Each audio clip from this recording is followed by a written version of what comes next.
Estamos de volta aqui no nosso Bom Dia Acre. Hoje, gente, segunda-feira, é Dia Nacional do Diabetes e você sabia que 30% dos pacientes que têm essa doença não sabem, né, que são portadores da condição. O diabetes pode ser controlado, mas também pode matar. Há 15 anos, a Ana convive com o diabetes. Ela descobriu a doença durante um exame de rotina. Desde então, faz o controle rigoroso, toma remédio e nunca teve complicações. A hora que a gente acostuma, a vida é normal. Então, eu faço tudo o que tem que fazer, não tenho menor problema. Bebo socialmente, né? Então, e de resto, tudo normal. Nas últimas décadas, os diagnósticos de diabetes aumentaram bastante no Brasil, muito por causa dos hábitos alimentares. Aumento no consumo de carboidratos e produtos industrializados. A Sociedade Brasileira de Endocrinologia estima no país que cerca de 16 milhões de pessoas convivam com a doença. Só que 30% desse total não sabem que são portadoras da condição. Os dados representam um alerta. É importante sempre ficar de olho na saúde. A doença pode ter ainda relação genética. A mãe da Ana tinha diabetes. Ela tinha que tomar insulina diariamente, tinha que medir a glicemia diariamente, inclusive para tomar insulina rápida durante as refeições, né? Depois das refeições. Então, eu não hesitei em procurar logo um tratamento para não ficar com dependência de insulina. A doença é causada pela falta ou produção insuficiente da insulina. O hormônio produzido pelo pâncreas é responsável pelo transporte da glicose no organismo. Este médico endocrinologista fala que quem não tratar o problema pode ter outros. Além dos problemas nos rins, indo para a necessidade de diálise, problemas nos olhos, problemas nos nervos, amputação, você também tem problemas neurodegenerativos, como Alzheimer e outros tipos de demência, problemas cardiovasculares, infarto, AVC, problemas gastrointestinais e até problemas pulmonares que a gente descobriu recentemente causado pelo diabetes. Em 2021, mais de 300 mil pessoas morreram no Brasil em decorrência de complicações do diabetes. Pará, Amazonas e Tocantins foram os 3 estados da região norte com mais mortes. 90% das pessoas com diabetes têm obesidade ou sobrepeso. Então, existe aquela cultura, muitas vezes, de não procurar o médico se não tiver sintomas, e a pessoa acha que estar acima do peso em si não é um problema. E a obesidade já é uma doença e hoje é o principal fator de risco para diabetes. Neste Dia Mundial do Diabetes, fica o alerta. Com diagnóstico e tratamento, dá para conviver com a doença. 7 horas e 57 minutos, agora vamos falar dos seus direitos. Nós recebemos aqui no Bom Dia o defensor Celso Araújo, que já está com a gente aqui.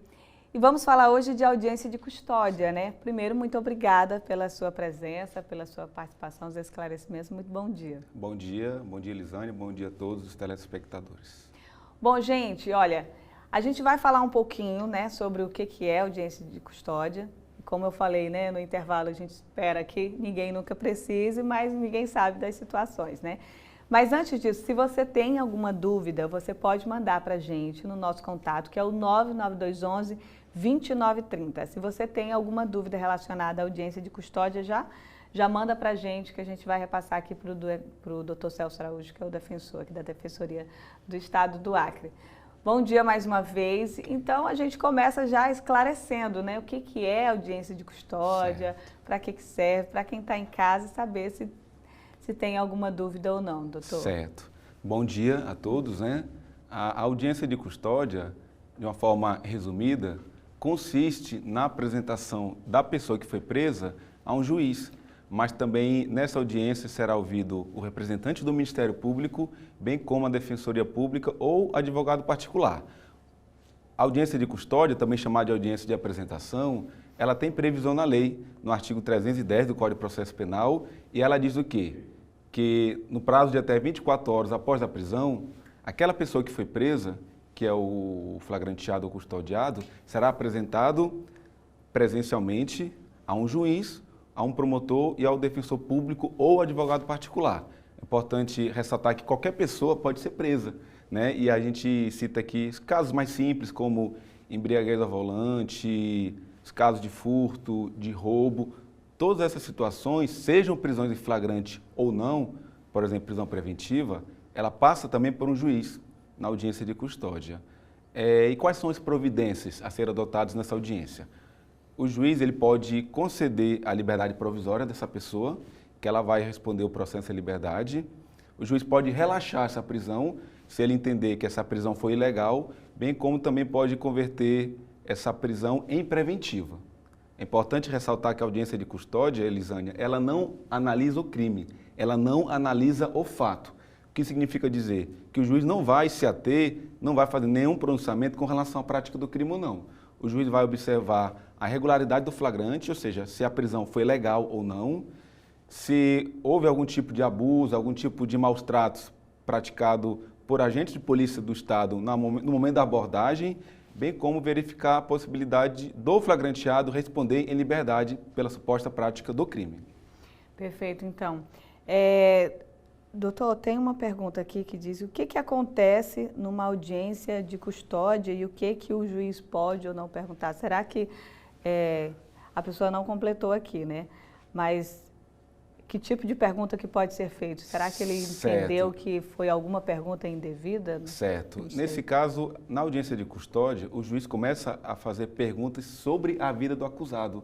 O juiz formula algumas indagações, ou seja, o próprio flagranteado ele é entrevistado a respeito da sua vida, o que ele faz, se tem família, se tem algum tipo de problema de saúde, se usa droga, se não usa, se bebe, se não usa, se houve agressão policial no momento da abordagem, ou seja, são várias perguntas que são feitas pelo magistrado para se identificar o perfil daquela pessoa que foi presa, porque a audiência de custódia é a porta de entrada na justiça. Então, é a partir do momento que a pessoa foi presa que haverá a sua identificação com relação aos seus dados ou não.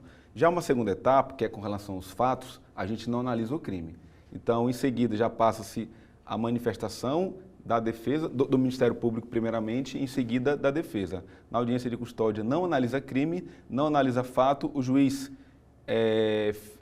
fica se atento apenas com relação às perguntas de ordem pessoal daquela pessoa. A sua opção sexual, se é indígena ou não é, mas não se atém ao crime.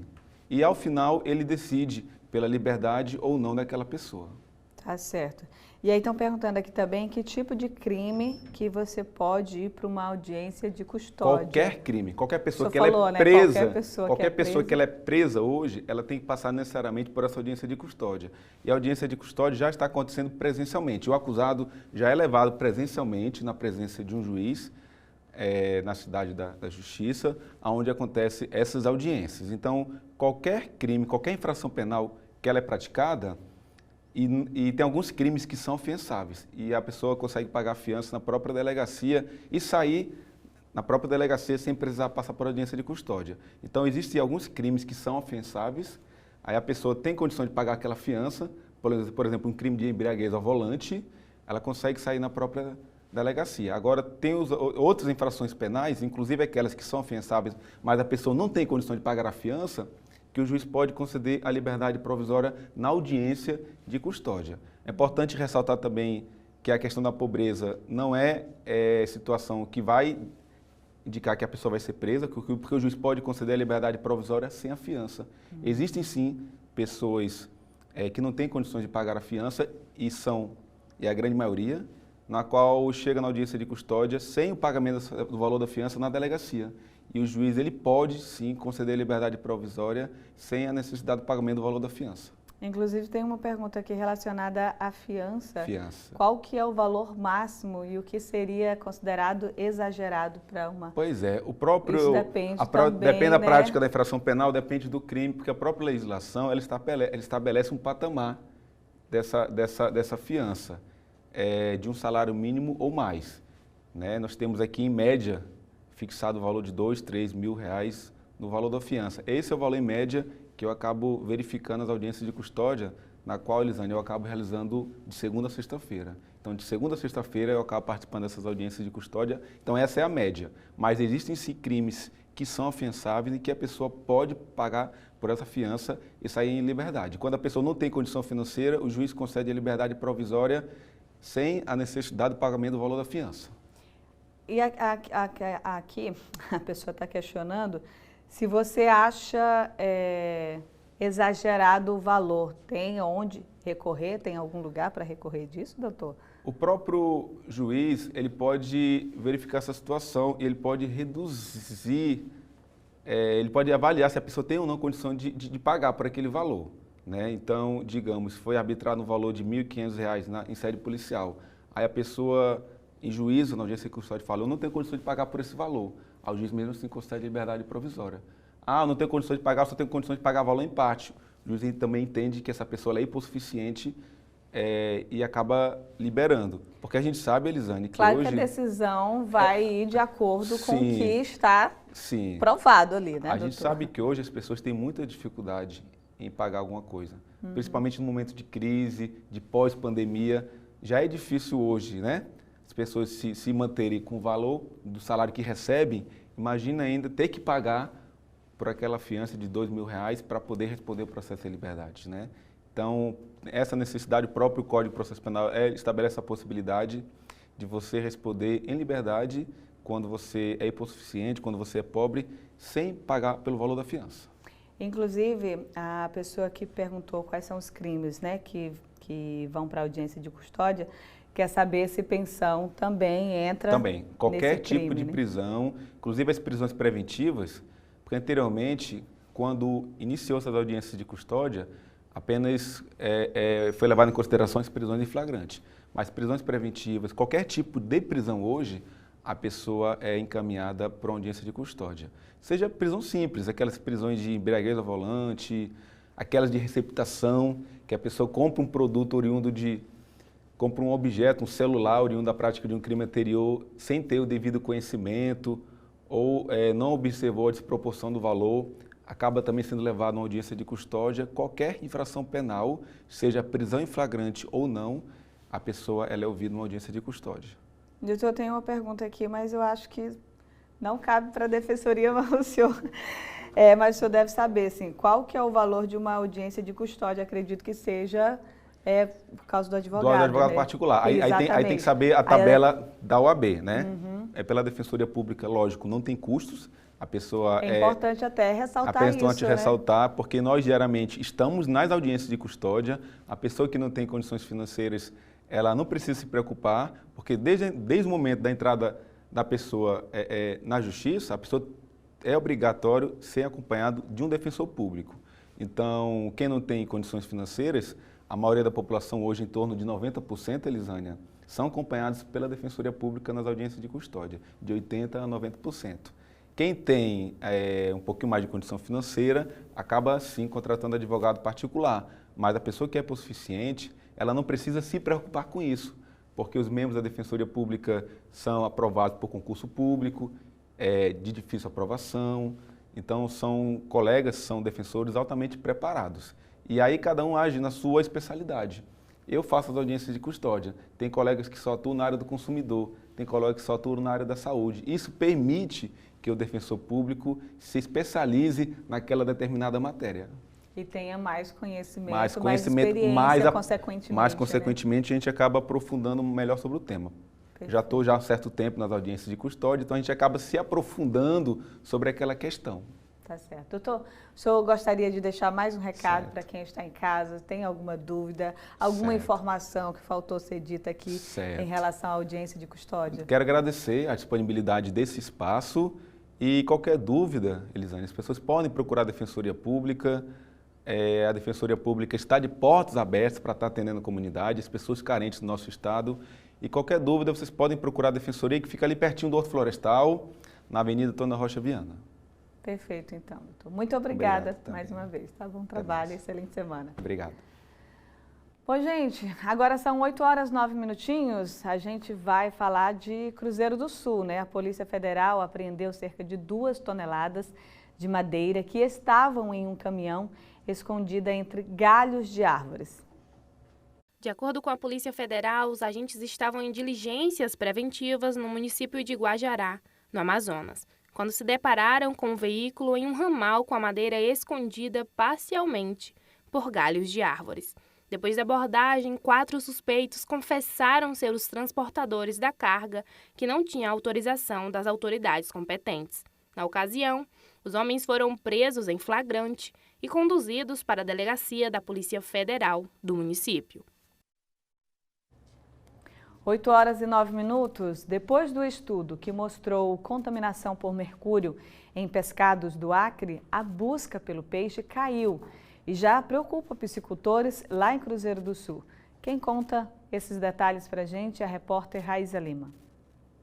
Um dos alimentos mais queridos da culinária dos cruzeirenses, o peixe, vem causando preocupação para a população do Vale do Juruá depois do estudo divulgado pela Fundação Oswaldo Cruz, que mostrou que os peixes consumidos, principalmente nos centros urbanos da Amazônia, estão contaminados por mercúrio. Depois de registros da doença em outros estados e também na capital acreana, a maioria dos consumidores de Cruzeiro do Sul está deixando de comprar o peixe na região. Deu uma diminuída, mas o nosso peixe aqui, como pode ver, criado em cativeiro, esse daqui veio lá de um produtor de Manso Lima, é um peixe saudável. Todo ano a água dele é renovada e tratada para pôr nova safra. A queda das vendas do peixe na cidade vem trazendo prejuízos para quem tira daqui o sustento da família. Seu José Francisco trabalha há 10 anos no mercado do peixe e já percebe a diminuição na procura. Eu sinto que tem dado uma diminuição, mas a gente espera melhorar, né? E a gente vai estar sempre aqui procurando fazer o melhor, né? Para atender as pessoas melhor. Os resultados mostraram que os peixes dos 6 estados amazônicos apresentaram níveis de contaminação acima do limite aceitável estabelecido pela Organização Mundial da Saúde. São eles Roraima, com 40%, seguido pelo Acre, com quase 36%, Pará e Amapá. De acordo com o presidente da Associação dos Vendedores do município, a venda tem caído muito no mercado da cidade. Nós tivemos uma queda acentuada, né, de 20%, né, nas vendas, por conta que a população está com medo, né, do peixe que diz que está contaminado, mas o peixe que nós estamos comercializando aqui é peixe da nossa região, peixe da natureza.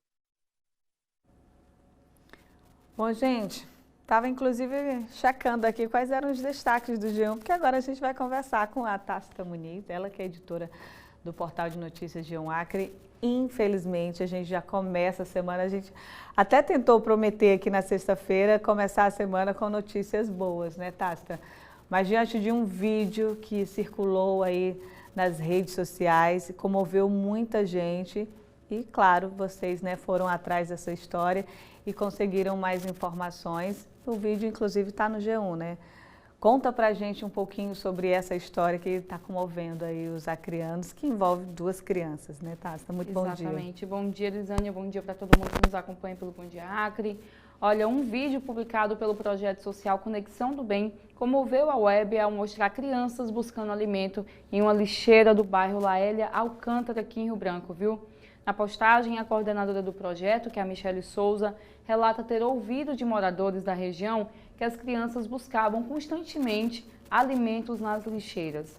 O vídeo recebeu muitas visualizações e comentários lamentando a situação. Nas imagens é possível ver a menina mais velha subindo na lixeira e revirando o lixo. Após permanecer um tempo na busca por algo que possa comer, ela chama o irmão mais novo e parece dividir algo com ele, viu? A Michele informou que conseguiu arrecadar alimentos e levou até a família. A casa onde eles moram ficam em um terreno de parentes e a mãe das 2 crianças também está grávida de 7 meses. A gente entrou em contato aí com o diretor de assistência social de Rio Branco, que é o Ivan Ferreira. Ele informou ter tomado conhecimento do caso através da imprensa após a repercussão do vídeo. Ele garantiu que a família vai ser visitada pela assistência social do município e será encaminhada para os serviços de auxílio. Vale lembrar que no Acre, cerca de 439.783 moradores vivem na linha da pobreza, o que representa aí 53% da população do nosso estado. E o Acre é um dos 14 estados com taxas de extrema pobreza superiores à média do país. Elisânia, esse foi um vídeo muito forte que a gente viu, a repercussão nas redes sociais. Fez porque eu acho que o papel do jornalismo também é isso, né? Ter de cunho social, chamar a atenção da assistência social para o que estava acontecendo com essa família, e a gente espera agora que realmente ela tenha esse suporte, né? Tem 2 crianças pequenas, como a gente viu no vídeo, está grávida de uma também de 7 meses, né, de outra criança, e a gente espera realmente que o poder público, a assistência social, dê suporte aí a essa mãe e que a gente não veja mais crianças nessa situação, né? Outro dia a gente falando aqui sobre abuso contra crianças, eu volto a dizer, a única preocupação que criança tem que ter, gente, é com o próximo brinquedo que ela vai brincar. Esse é o mundo que a gente precisa para nossas crianças, né? Então foi uma cena assim lamentável, a gente espera realmente que seja feita alguma coisa, e não só essas crianças, mas outras nessa situação, né, que esse exemplo chame a atenção do poder público para essas famílias, né? Porque essa situação a gente conseguiu, né, lamentar, digamos assim, porque tem imagens, né? Porque se alguma pessoa fala, você não consegue acreditar que 2 crianças estão ali dividindo comida que foram, né, encontradas no lixo.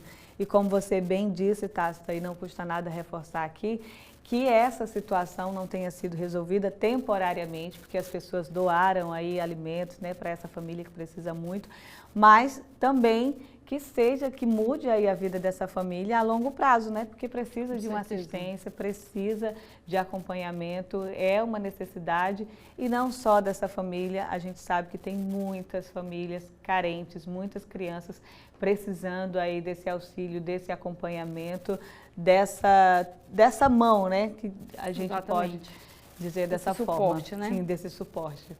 Bom, Tácita, a gente vai mudar de assunto agora. Vamos falar de uma conquista dos motoristas de aplicativo para a Expo Acre, né? Que é uma festa que muita gente já está esperando aí. Que novidade é essa? Conta aí pra gente. Olha, os motoristas de aplicativo aí vão ter um ponto fixo de embarque e desembarque de passageiros dentro do parque de exposições, né, durante a Expo Acre deste ano. Durante a Expo Acre, a categoria aí pediu que tivesse esse ponto de embarque e desembarque, né, reivindicou esse espaço junto à coordenação do evento por meio de ofício. É que em edições anteriores do evento, os motoristas de aplicativo não tinham um lugar específico para deixar e buscar passageiros. Assim como há para taxistas, mototaxistas e ônibus, né, por exemplo. Na última sexta-feira, um grupo de motoristas se reuniu com representantes da Superintendência de Transportes e Trânsito aqui de Rio Branco, o coordenador da Expo Acre, Alisson Bisteni, e o deputado Roberto Duarte, que também mediou esse encontro, e o local destinado para esse embarque e desembarque de passageiros ainda não está definido pela organização do evento e a RB Trans, segundo os motoristas, né? Mas aí foi sugerido pela categoria uma rua lateral ao parque. O coordenador da Expo Acre, Alisson Bisteni, explicou que haverá uma nova reunião com a RB Trans, o Departamento Estadual de Trânsito e agentes técnicos de trânsito que conhece a região para definir melhor local e identificação correta para esse ponto. A gente conversou com a categoria e com o Alisson Bisteni também, e o Alisson Bisteni destacou que a ideia é garantir a mobilidade e segurança durante o evento, permitindo que a população consiga ter acesso ao transporte, seja público ou privado. A Expo Acre começa aí no dia 29 de julho e vai até o dia 6 de agosto aqui em Rio Branco, e como a Elisânia bem disse, é um evento que movimenta não só a capital, mas todo o estado, né? Que legal, que bacana. E quem tem alguma dúvida já sabe, é só entrar lá no site do G1 que está tudo organizadinho, tudo né? organizado. Vai lá no G1, fica por dentro das notícias, foge das fake news, e ao longo do dia também a gente vai atualizando você de tudo que acontece no nosso estado. Perfeito. Obrigada, Tácita, pelas Obrigada, informações. Eli. Bom início de semana para você e para todo mundo. Para você também. Bom, gente, falando dessa oportunidade aí, né, de economia, das vagas que com certeza vão surgir aí para Expo Acre. Agora, são 8 horas e 17 minutos, vamos falar de uma outra oportunidade, tá? Vamos falar das vagas oferecidas pelo Cine para hoje, segunda-feira. Muita gente fica só aguardando aí este momento. Temos aqui na tela do Bom Dia vagas para, olha, açougueiro, analista administrativo, auxiliar de costura, auxiliar de lavadeira, de padeiro, auxiliar operacional de logística. Essa aí é específica para PCD, que é a pessoa com deficiência. Não custa nada lembrar que para você aplicar para essa vaga, você precisa levar todos os documentos que comprovem, tá, gente? Vagas também para cabeleireiro escovista, carregador e descarregador de caminhões, cobrador de transportes coletivos, consultor de vendas, costureira em geral, cozinheira em geral. Seguimos aqui com as oportunidades para hoje. aqui no Cine. Eletricista de manutenção eletroeletrônica, eletricista de manutenção industrial, embaladora à mão, também destinada a PCD, pessoa com deficiência, empregada doméstica, estoquista, farmacêutico, gerente de loja e supermercado, manobrista, vaga para mecânico de automóveis e caminhões, vaga também para motorista de ônibus rodoviário, motorista entregador, também vaga para operador de caixa. Mas não acabou ainda não, viu? Temos ainda operador de câmera de vídeo, passadeira de roupas, nós temos vagas para pedreiro, peixeiro, técnico de enfermagem do trabalho, técnico em saúde bucal, topógrafo, trabalhador rural, vendedor de serviços, vendedor interno e também vigilante. Só lembrando, gente, que se você tiver alguma, deixa eu pegar aqui os telefones, né? Se você tiver alguma dúvida ou precisa conversar para se encaixar no perfil, o telefone é o 3224-5094 e também o 0800 647 8182. Ou, se você quer saber o número de vagas para determinada função aí, você pode ir lá no site do G1, que lá também tem o número de todas as vagas oferecidas hoje pelo Cine, tá? Olha, e agora eu vou te contar uma novidade, viu? A partir do dia 10 de julho, a Rede Amazônica passa a contar com mais... É 10 ou é dia 1º, gente? Só confirma para mim. Dia 1º de julho, viu? A Rede Amazônica passa a contar com mais 3 afiliadas. E são elas: Coari, Humaitá e Rorainópolis. Seremos uma rede com 16 emissoras, a maior rede de afiliadas Globo do Brasil. Além disso, os moradores de Manacapuru passaram a também receber o nosso sinal em HD. Você está vendo no mapinha aí da Rede Amazônica, mais essas 3 aquisições aí para o nosso grupo, a partir do dia 1º de julho, tá? Olha só, gente, no próximo bloco a gente tem ainda as notícias do esporte e você também pode participar com a gente, sabe o quê? Mandando mensagens aí no 99211-2930, interagindo, compartilhando como que você está assistindo o nosso Bom Dia. Tem telespectador aqui que já está me matando de inveja, gente. Aquele café da manhã, aquele chocolate maravilhoso. Então, olha, você que está aí, quer matar a nossa equipe de inveja também? Compartilhe aí como está sendo o seu café da manhã. Só aquele cafezinho preto para mim agora já estava bom, tá? Então, fico te esperando no próximo bloco. Eu volto já em instantes.